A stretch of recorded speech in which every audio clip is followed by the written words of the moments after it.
can fly around, of course, and just find a place that we decide we want to land and have the freedom to do it in Alaska, which kind of spoils us up there. As a matter of fact, airplanes can share roadways. As long as you're not a risk or impediment to traffic, you can land on the highway and taxi up to a gas station and fill up your tanks and grab a burger while you're there, that kind of thing. Who has the legal right of way in that situation? I guess when you're on the ground, it would be just the rules of the road. You know, whoever would normally have the responsibility to yield. With the exception, if you ever visit Anchorage and you go to Lake Hood, which is the largest float plane base in North America, maybe the busiest, I don't know, in the world, but there is a gravel strip there at the Lake Hood airport, and a road goes around the lake, and there are actually traffic signs that say airplanes have the right of way. So there are areas that take that into consideration. But that is kind of a unique situation for those of us up in Alaska. So really, the second question that always comes up is, no, my grandparents are not Eddie Stinson and Catherine and Marjorie and all that. As far as I know, there's no connection other than the last name, and maybe way back in the 1700s or something, we may have had some common ancestors. But my situation was on August 2nd, I had friends from Florida visiting, a husband and wife that I've been friends with for a long time, and their 3 boys and daughter, so 4 kids. And while we were getting our grill set up to grill some fresh halibut and some salmon that they had just caught, Brant, my buddy, he's like, let's take a couple of the kids up for a flight. And so we put Anna Grace, who's a little 5-year-old, in the back seat with her daddy, and then Matthew, who is a 13-year-old, a little bit on the apprehensive side about flying, had never really been in a small airplane before. I put him in the co-pilot seat because I wanted him to have, the best view and the experience, and I was going to give him some, basic education on the control surfaces and the forces of flight and things like that. Well, this is not my airport, but this just happens to be another off-airport landing that I did routinely over at Montague Island, where you just land on the beach. And even though the water's fairly close, the composition of the sand there, it's like concrete. I mean, you would be really hard-pressed to get into a soft spot. And so that was another little treat that we get to go to. But my airport is a little residential community called Scooter's Landing. There's a gravel airstrip that's 2,400 feet long, and we have 40 home sites around it, and I happen to have one of the runway frontage lots. But we climbed in the airplane, and I did my normal pre-flight and safety briefing with them, and got Matthew's shoulder harness adjusted properly to make sure that he would not make contact with the yoke, which will prove to be very important a few seconds later. And run-up was normal. Mag checks were good. RPM drop with carb heat applied was appropriate. Everything was in the green. And so we began our takeoff roll. It was a warm day, a little bit humid, no appreciable wind, and we were well within our weight in terms of max gross weight and center of gravity and things like that. But about 40 seconds to the end of the flight, you can see this is my path off. I use FlyQ as my for-flight type app on my iPads, but the end of my runway is about right here. So as we crossed the trees on the opposite side of the road is when I began to notice a reduction in power. We got off okay and made the initial climb to about 110, 120 feet when we crossed the trees, and then all of a sudden it just slowly began to lose power. And very quickly determined that my options were very limited, only to go straight ahead. That's one of the things, I guess, that was kind of ground into me as a student many years ago by instructors, was if you're appreciably less than pattern altitude, your only real option is to go straight ahead and land in whatever you have available to you, with only slight, control differences. Maybe pick a dirt road over trees, that kind of thing. But in my situation, I really had no choice. I think there's another picture in a minute that'll enlarge this a little bit. There was an ATV trail about 15 yards of where we came to rest, and I can tell you that I don't even remember seeing the ATV trail. All I saw was the trees, and we were settling. So, I did resist the urge, I guess, if there was one, to make what's called the impossible turn and try to get back to the field. Many times when people have an engine failure on takeoff, their first reaction is, oh, let me get back and land. And you get into that low speed, low altitude, high bank angle, knife edge stall and spin, and into the ground, and everybody perishes. So I just continued on straight ahead and tried to manage my energy as best that I could.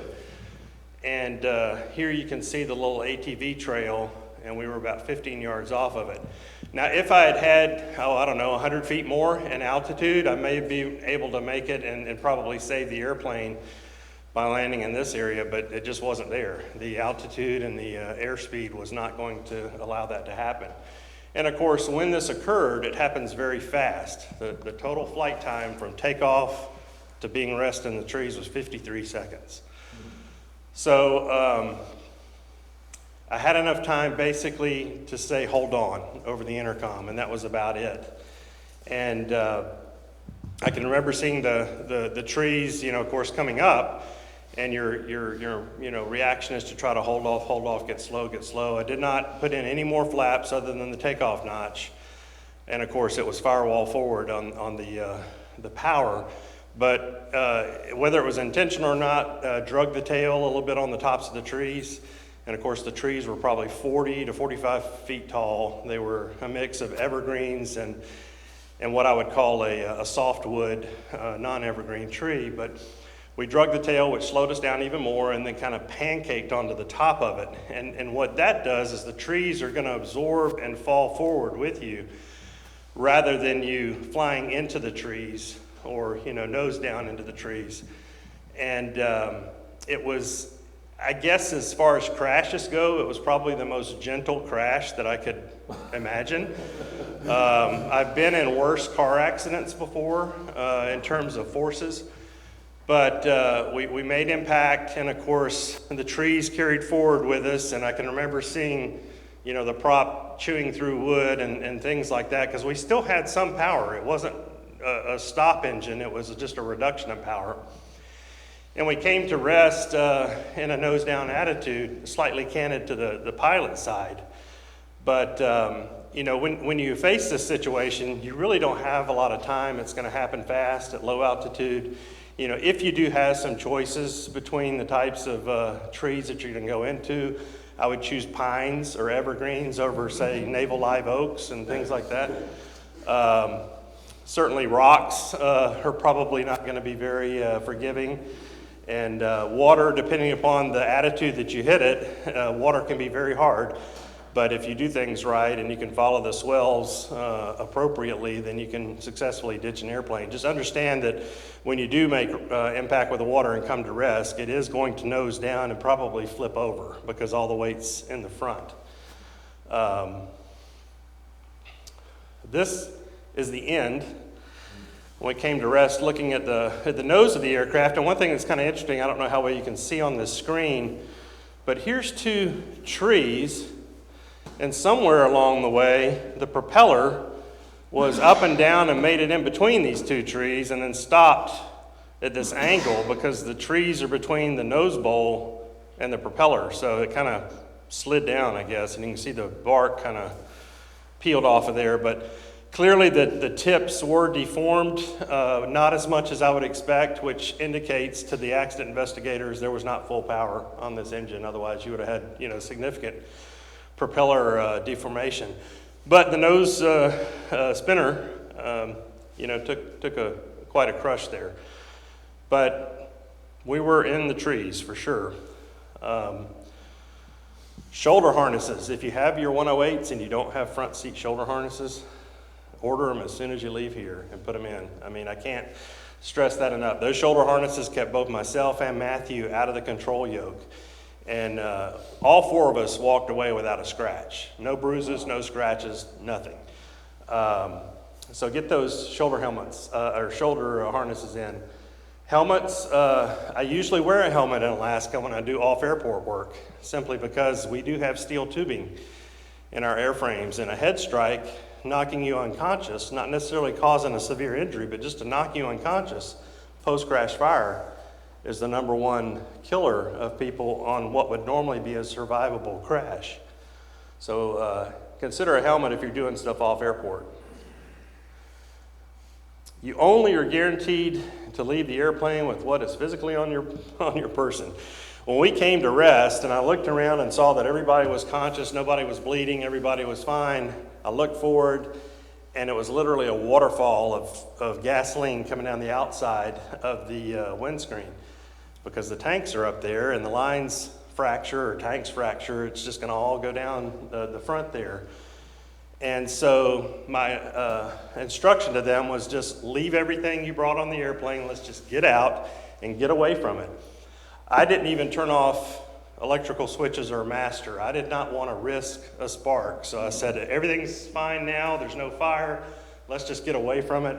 I'll come back and deal with the shutdown afterwards once we know nothing's gonna catch on fire.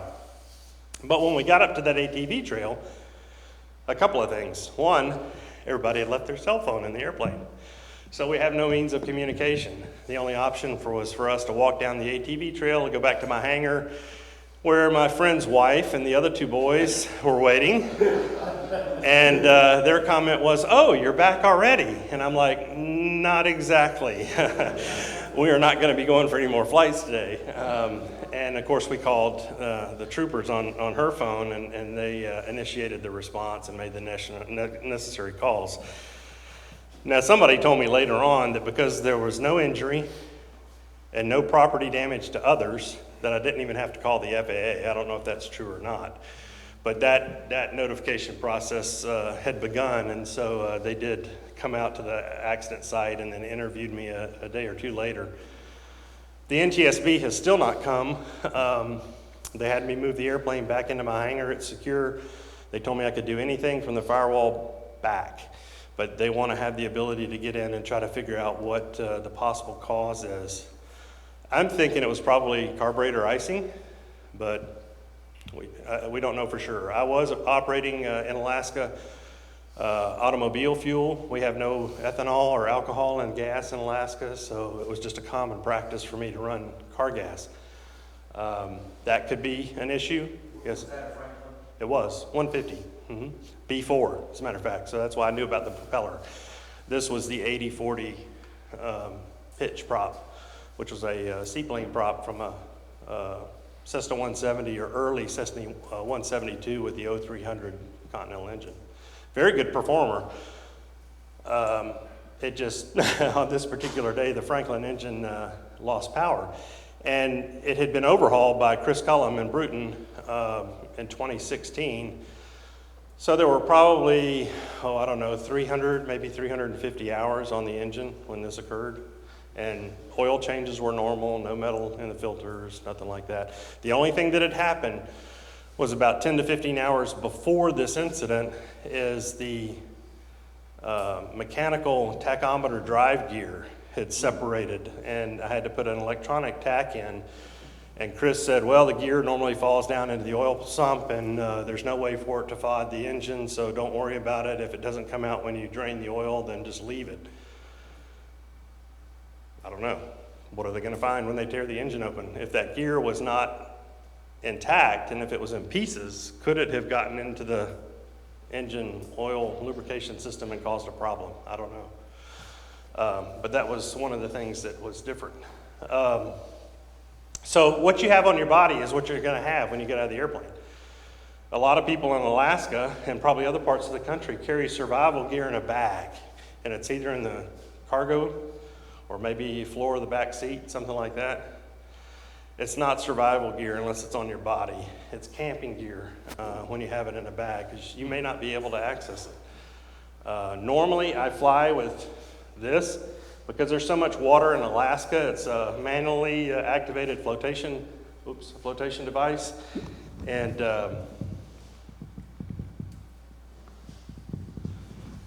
in addition to that, it has pockets on it, so I actually have everything I need for basic survival. That includes signaling, communication, fire, shelter, food, water.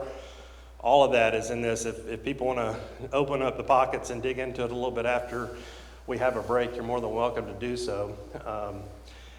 I kind of began wearing this kind of thing when I lived in Pensacola. I used my airplane as part of the Coast Guard Auxiliary's aviation program, and Air Station New Orleans was our order issuing authority, and we operated up to 50 miles offshore as low as 300 feet in single engine airplanes. So they gave us flotation devices and they gave us one-man life rafts, and I still have 2 of the one-man life rafts. I usually carry one of those in the airplane with me as well, because in Alaska, this will keep your body at the top of the water, but 10 to 15 minutes after you make contact with the water, in those temperatures, you're not going to survive. So the life raft is necessary.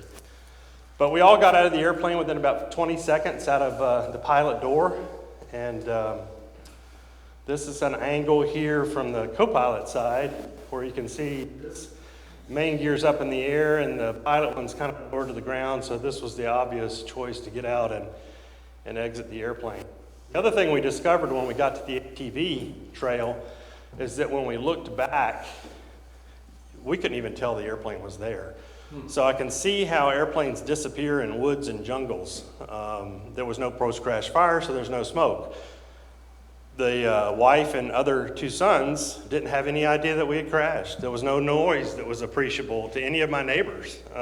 So we just kind of disappeared. If I had been alone and had been knocked unconscious, I could have been there for weeks before anybody ever missed me, more than anything else. So, loss of consciousness due to head strike is the main cause of fatality in survivable crashes when you have a post-crash fire.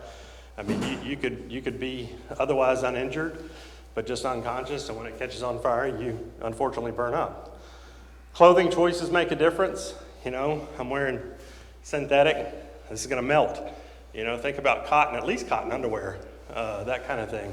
Jeans, blue jeans or cotton. That's good for flying. Again, you're only guaranteed to leave the airplane with what's on your body, and survival gear, if it's in a bag, is actually camping gear. Here's my passengers. Anna Grace, when we got to the ATV trail and we're walking back, I said, "What did you think?" And she says, "We went flying and landed in the woods and it was cool." So she's going to be fine. She will probably be a pilot someday. Matthew was the one that was apprehensive before we even began the process, and he was just, wide-eyed, realizing that we had survived an airplane crash, and they ended up having to fly commercial to go back to Florida at the end, and he did fine. And of course, I'm taking my airplane that I have recently purchased back down to Florida after this, and it will be based in a hangar just north of where they live. And I've asked the parents already, "Is Matthew ready to go flying?" And they said they think that he is, so we will see how that works out. But she's precious. Now, here's the thing. On reflection, as I was thinking about things, if anything had happened to either one of these passengers, but yet I had survived unscathed, I don't know if I would have continued flying. I just don't know if I could live with myself. So, it's like taking those extra few minutes to make sure that his shoulder harness was adjusted properly. Not something maybe that we think about all the time. I didn't have the inertia reel type, so I actually had to physically get him to lean forward and adjust it properly to where he would not make contact. But I'm convinced that even though we made contact with the trees at 35, maybe 40 miles an hour, they were still, 40, 45 feet tall. So as they're moving down, you're going to have a little bit of force when you get down to the bottom. It kept us out of the instrument panel for sure. This is another view. This is how the airplanes disappear in the woods, and you don't even know they were there. Of course, my coloration was that variation of the Stinson maroon. It was more of a purplish brown, I guess, with some Dania cream wings and some gold accents. But that's hard to see.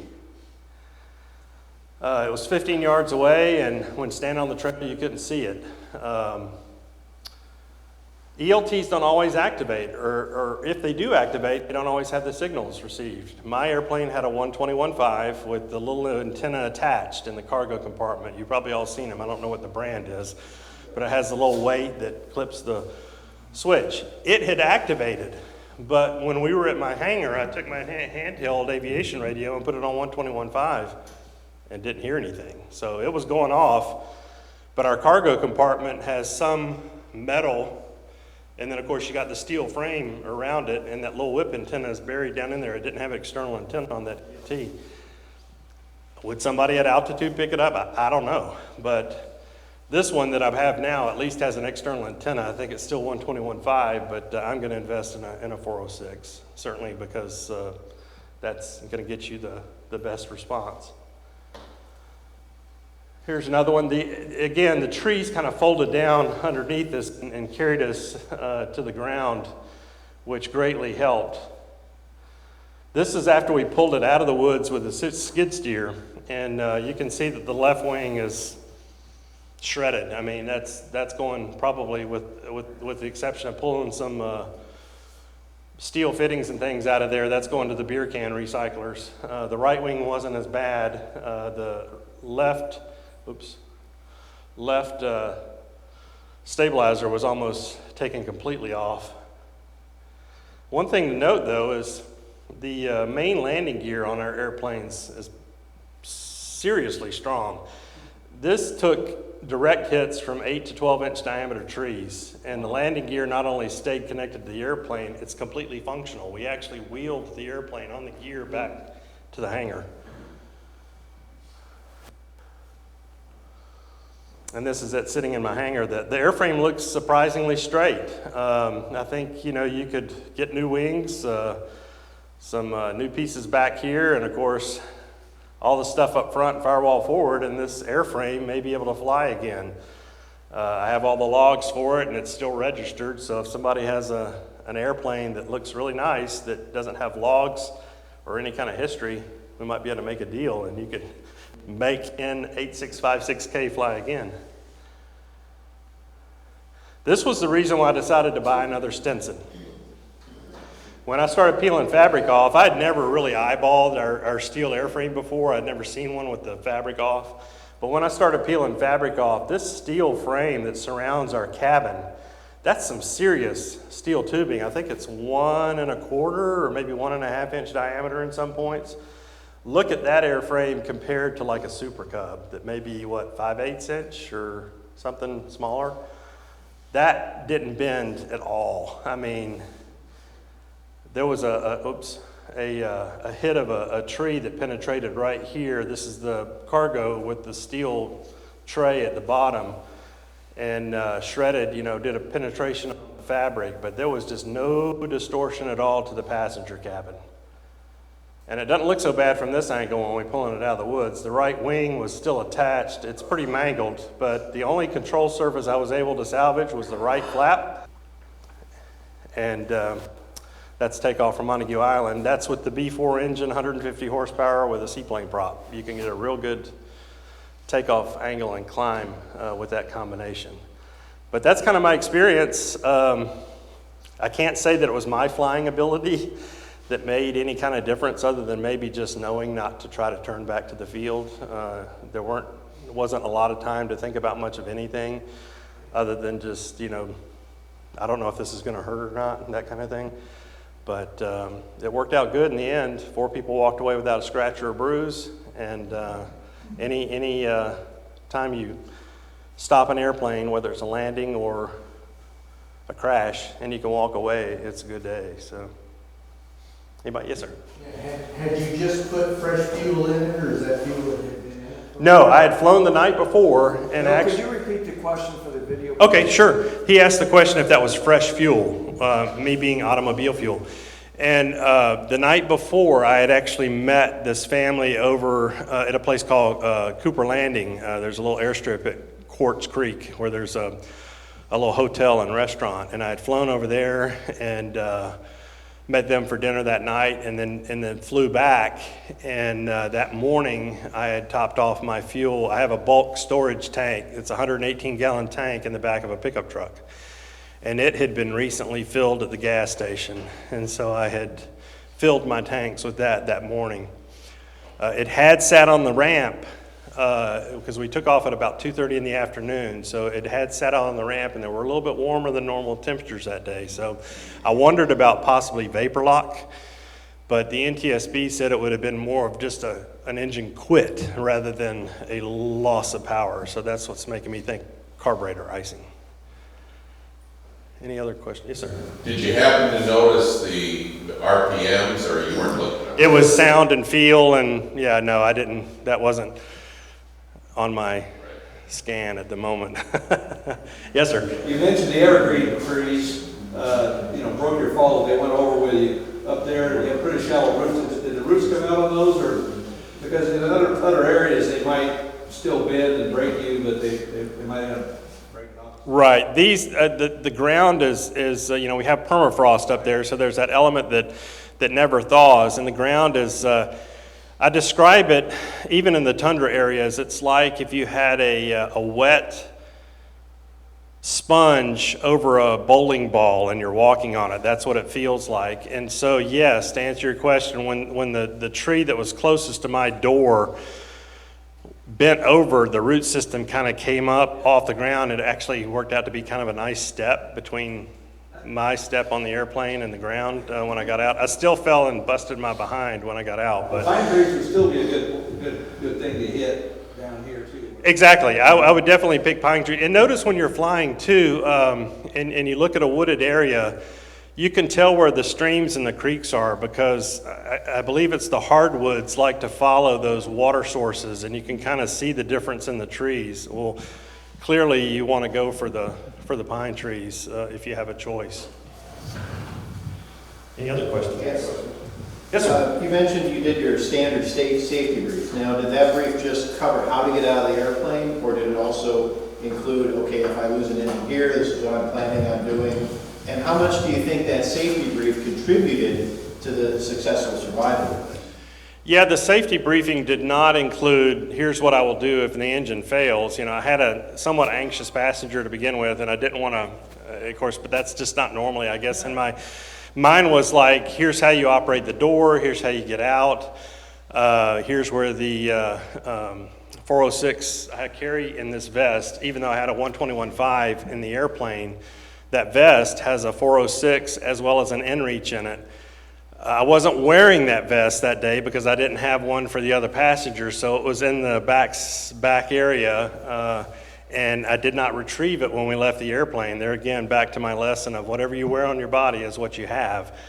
So we didn't have that type of thing, but I did tell them, here's where the ELT is in the back and that kind of thing. And we operated the seat belts, how to get out the seat belts. Here's how you get out the door. If necessary, I had patrol doors, so if necessary, kick out the plexiglass, that kind of thing. So I do think that safety briefing helped, just in the sense that we made sure that Matthew had his shoulder harness adjusted correctly, and I know that saved us both, keeping us at the instrument panel. Would you change anything about that brief now in light of your experience, or? And of course, I don't know if they heard, the question was, would I change anything about the briefing?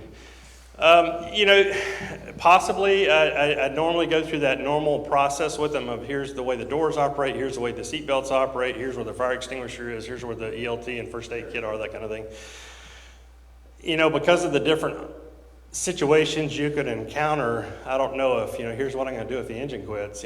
I usually talk myself over the intercom to people. I've always done this when I fly, and some people, they say it's unnerving, but I say things like, okay, everything's in the green. When I apply the power, it's not just ram it in. I start a little bit and then go forward, and I say, okay, airspeed's coming alive, airplane's getting light, airplane wants to fly, we're going to rotate back, airplane's up, we're on the way, that kind of thing. So I do vocalize over the intercom to my passengers what's going on.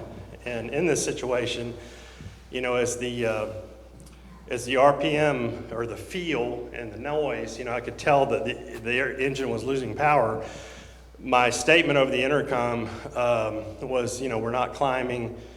And of course, the 5-year-old said that I said an S word. I said, you mean shoot? And she goes, no, it wasn't that one. It was the other one. I was like, oh, okay. And then the next comment was hold on. And that was the extent of the communication over the intercom in the cabin. I tell you what, when you fly with a 5-year-old, that's your cockpit voice recorder.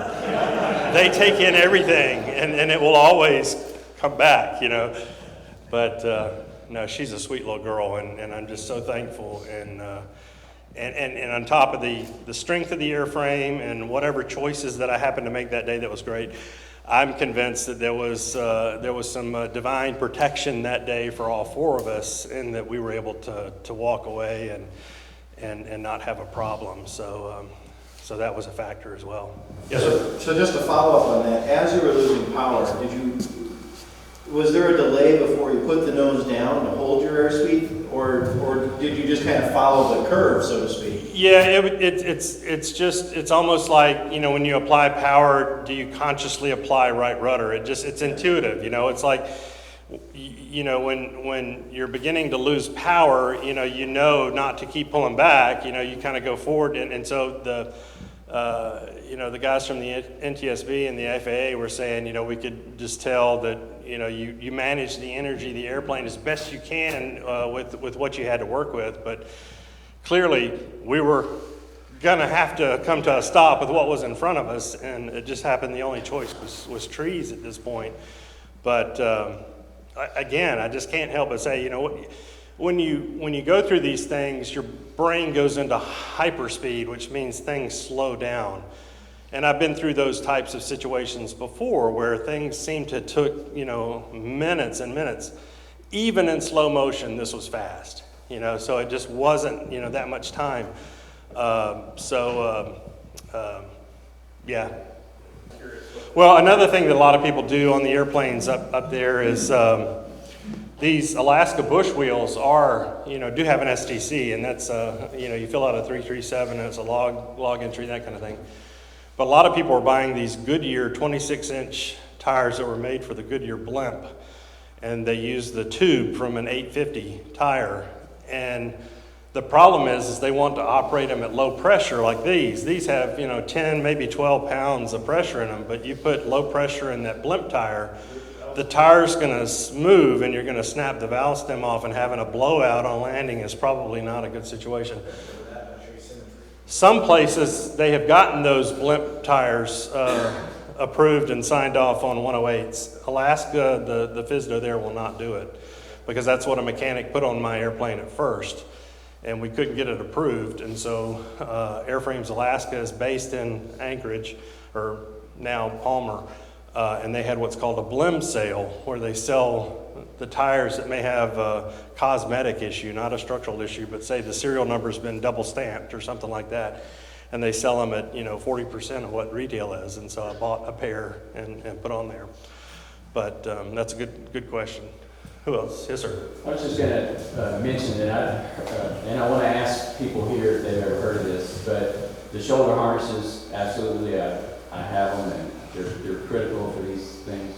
But I've heard of a few Stinsons being fitted with rear seat shoulder harnesses. Anybody familiar with that? I have seen one that has had that, yes. I haven't seen it personally, but I've seen photographs. We did not have them in mine. As a matter of fact, my rear seats were taken out, and I have what's called a sling seat that was made by Atlee Dodge, where the seat belts still come up, and it's a seat. It's not a cargo net. It looks like a cargo net, but it's actually a seat. And I had put a boat cushion in there for the 5-year-old to sit on, just so she could see out the window. But they were both belted in and completely fine in terms of a seat. Yes, sir. Yeah, it's one of the things I noticed about Stinson. You put a full-grown person back there in that sling seat, and anything goes wrong, you can't get them out. Yeah. And as part of the pre-flight, I've got some friends who wanted to go flying with me, but at my age, 71 years old, I can't physically remove you from that airplane. I'm going to get real squirrely about taking you with me.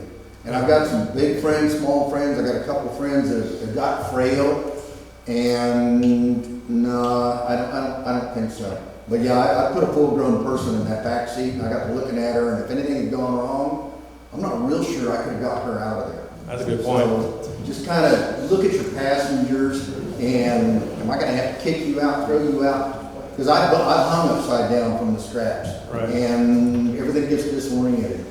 Yeah, our process was, because the airplane was low on the pilot side, I got out first. Matthew came out second. I got Brant to hand me Anna Grace through the door, and then he came out last. But still, all four of us were probably out in 15 to 20 seconds. It was a very fast process. So. Any other questions? Yes, sir. Bill, have you thought about, or have you implemented a procedural change because you thought that was a carb accident? Yes. Do you find yourself with carb heat on when you're in the ground with taxiing or something? Well, I've always used carb heat sometimes on taxi, and I believe, have a little bit that day, but I went through the necessary carb heat checks and everything. I know it was functioning, but on a takeoff roll, when you're forward full power, you're just not even thinking about carb heat, you know. But from what I understand, the car gas tends to ice up faster or more frequently than 100 low lead. So that's something to think about. I know a lot of people are beginning to use the mix, where they mix 100 low lead with car gas. Whether or not that would make things any better, I don't know. But, So in the moment, did you switch tanks, apply carb heat, pump the throttle, you do any of that? can't. No, I mean, there's not the time, you know. I mean, we're talking probably 5 to 10 seconds max is what I had to react. So, yeah. Great. I appreciate it, guys. Thank you.